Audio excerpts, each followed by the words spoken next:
찬송가 497장 찬양드림으로 화요일 새벽 기도회를 시작하겠습니다.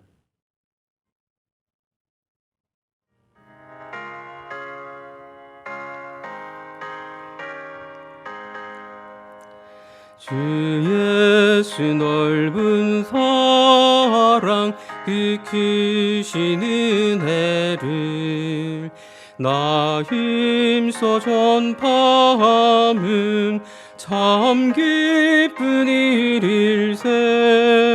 주 예수 복된 말씀 생명과 진리여 내 맘의 갈급함을 다 채워주시네. 예부터 전한 말씀 주 예수 크신 사랑 나 항상 전파하기 참 기뻐하도다.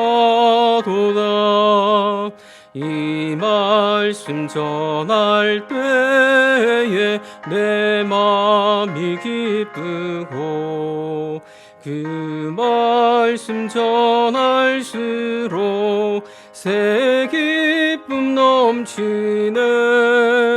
구원의 복된 말씀 못 들은 사람이 세상에 많음으로 힘써서 전하세.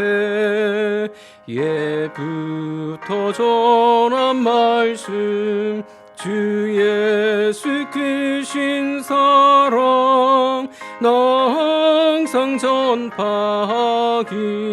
참 기뻐하도다.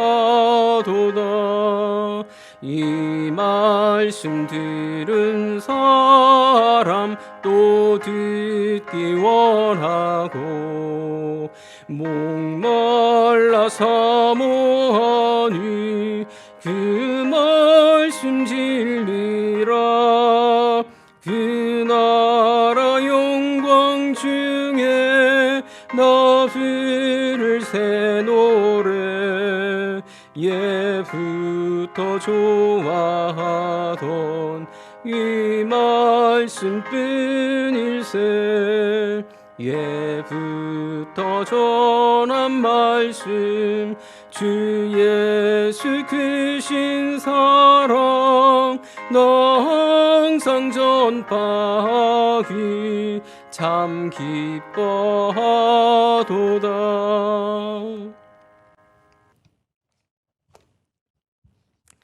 함께 묵상하실 하나님의 말씀은 사도행전 13장 13절에서 31절까지의 말씀입니다. 바울과 및 동행하는 사람들이 바보에서 배 타고 밤빌리아에 있는 버가에 이르니 요한은 그들에게서 떠나 예루살렘으로 돌아가고 그들은 버가에서 더 나아가 비시디아 안디옥에 이르러 안식일에 회당에 들어가 앉으니라. 율법과 선지자의 글을 읽은 후에 회당장들이 사람을 보내어 물어 이르되 형제들아, 만일 백성을 권할 말이 있거든 말하라. 바울이 일어나 손짓하며 말하되 이스라엘 사람들과 및 하나님을 경외하는 사람들아 들으라.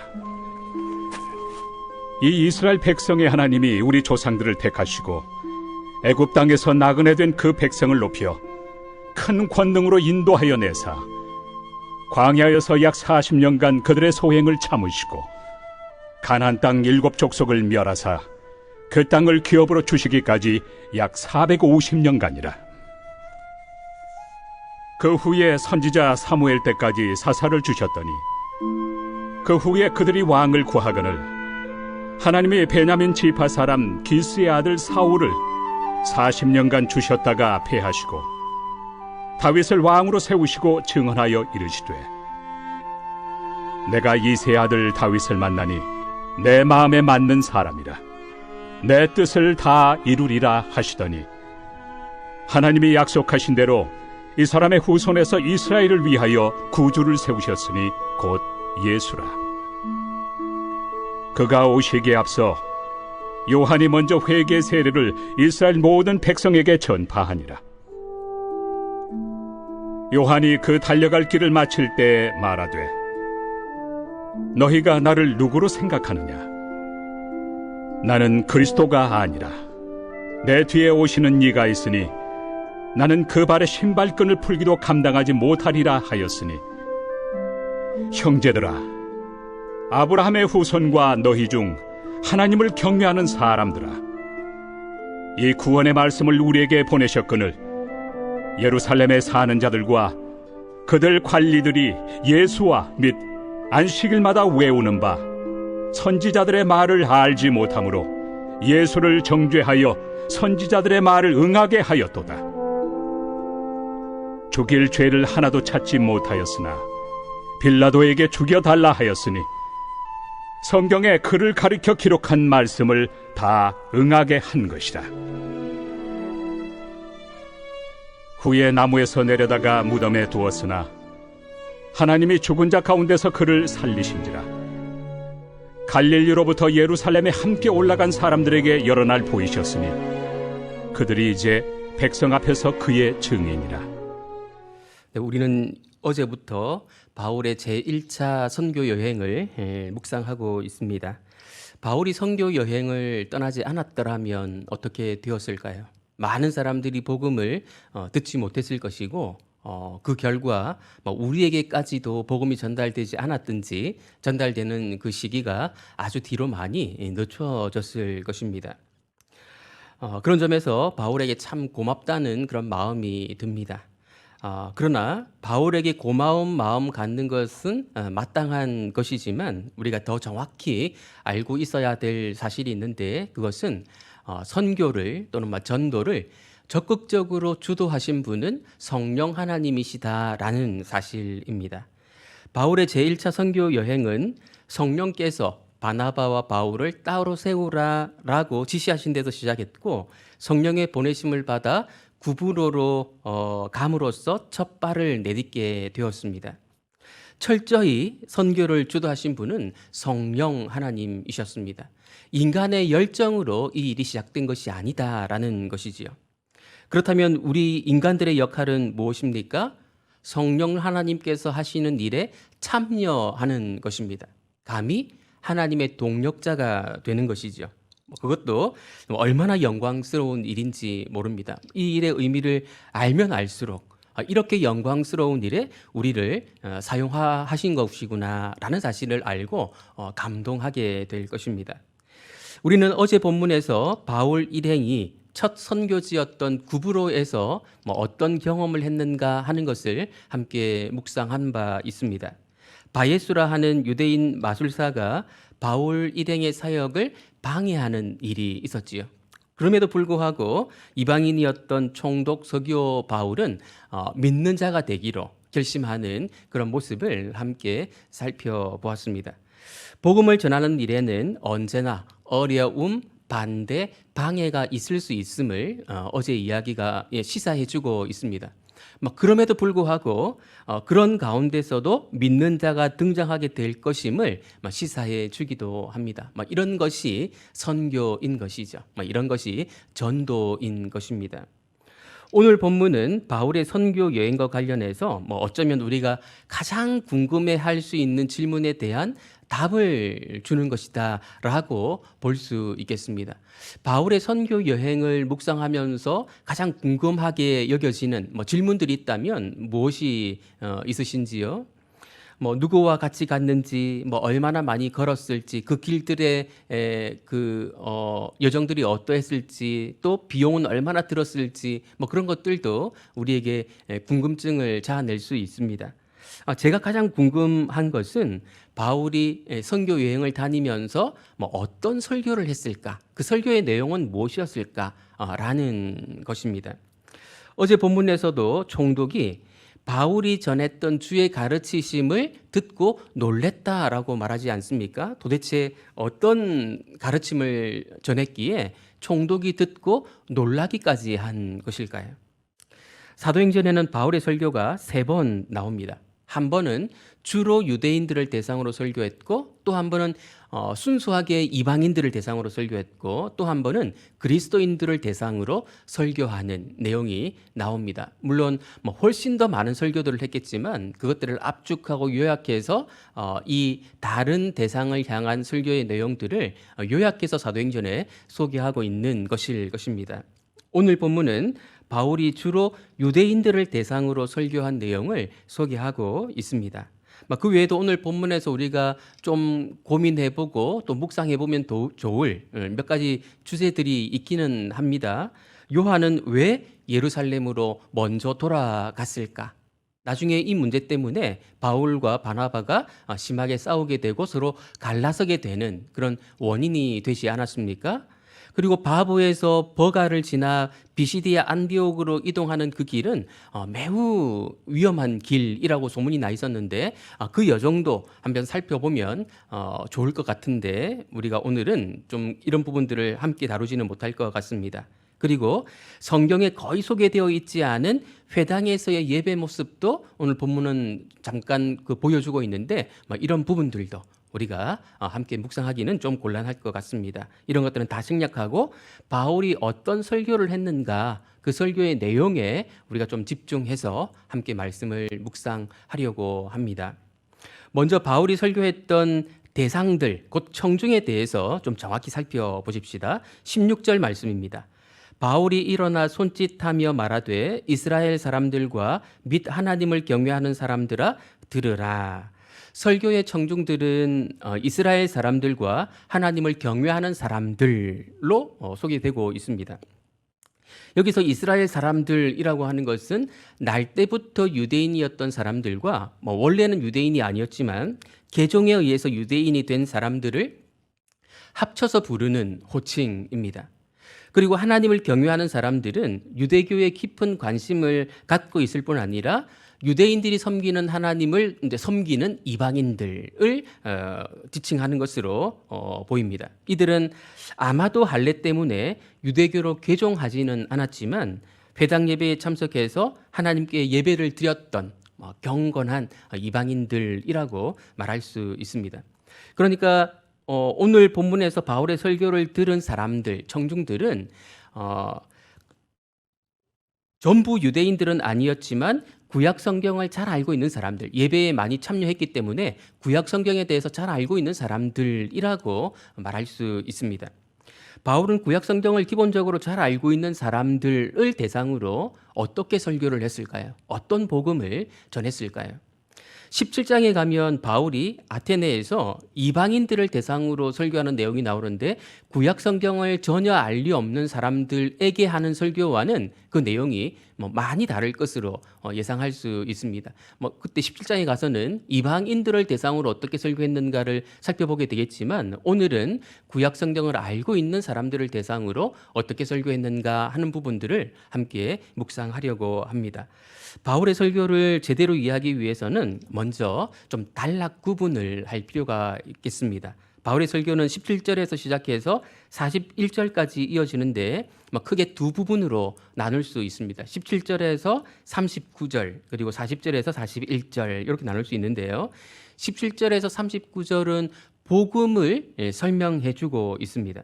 그리고 40절에서 41절은 복음을 적용하면서 권면하는 내용입니다. 설교의 결론이라고 말할 수 있겠죠.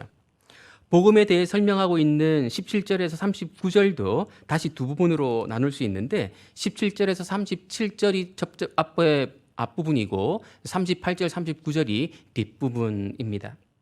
17절에서 31절은 복음의 내용에 대해서 설명을 하고 있고 38절, 39절은 복음의 효과, 복음이 주는 효력에 대해서 설명을 하고 있습니다. 복음이 결국 소극적으로는 죄사함을 얻게 하고 적극적으로는 의롭게 한다, 이런 효과를 미친다라는 내용입니다.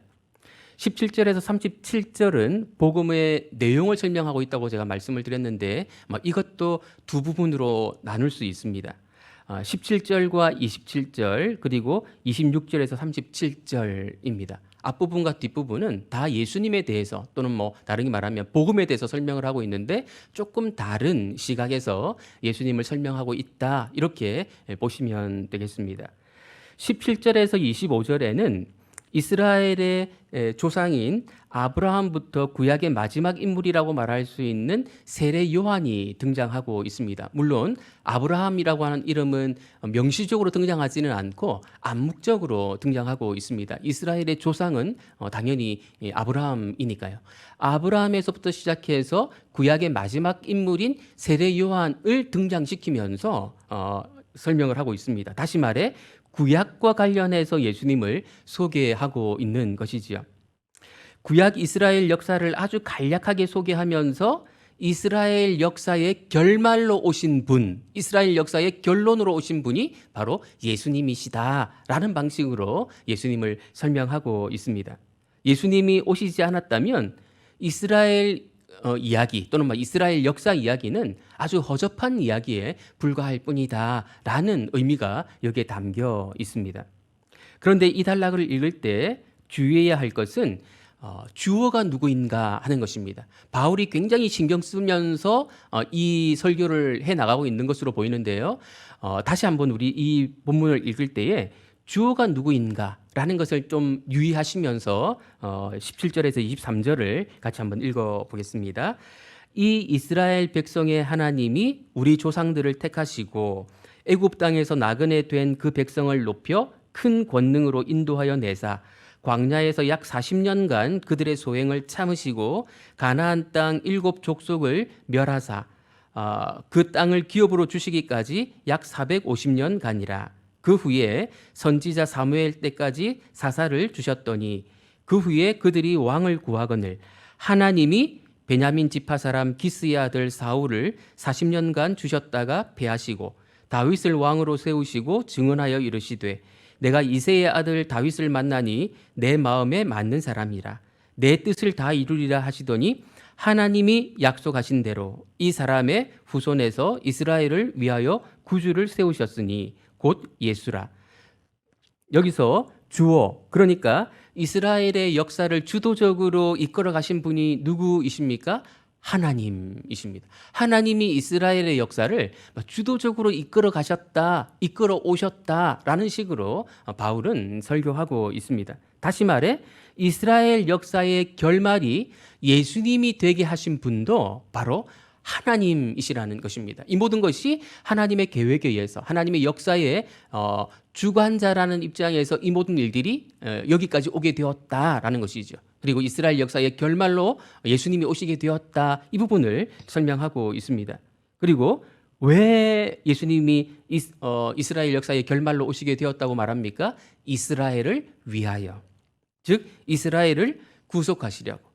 좀 더 포괄적으로 말씀을 드리면 이스라엘을 통해 모든 인류를 구속하시려고 하나님이 이 모든 일들을 진행해 오셨다라는 것입니다.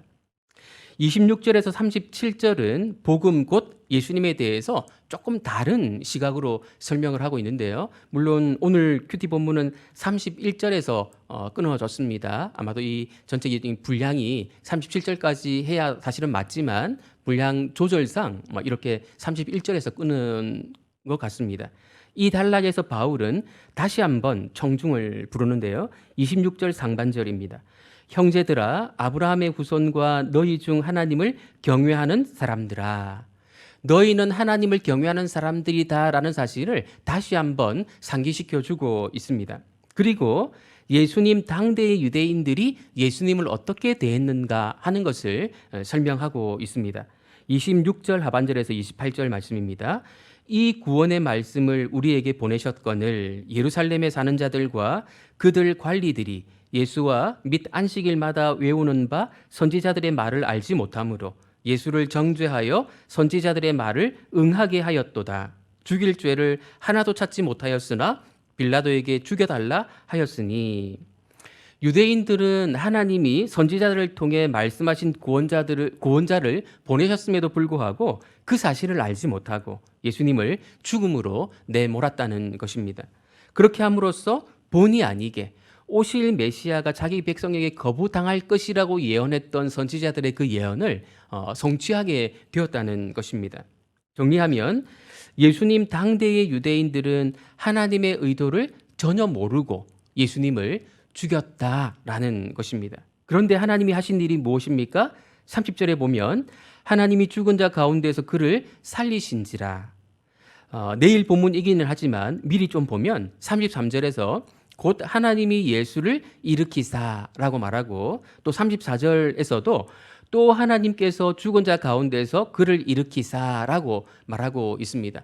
하나님이 죽은 예수님을 살리셨다라는 사실을 반복해서 3번 언급하고 있습니다. 이 일이 확실하게 일어난 사실이다라는 사실을 강조하고 있는 것이죠. 그리고 31절 말씀을 보면 갈릴리로부터 예루살렘에 함께 올라간 사람들에게 여러 날 보이셨으니 그들이 이제 백성 앞에서 그의 증인이라. 이 모든 일에 죽은 자를 다시 살리신 일에 증인이 있다는 것입니다. 하나님이 죽은 예수님에 대해 행하신 일이 사실이라는 것이죠.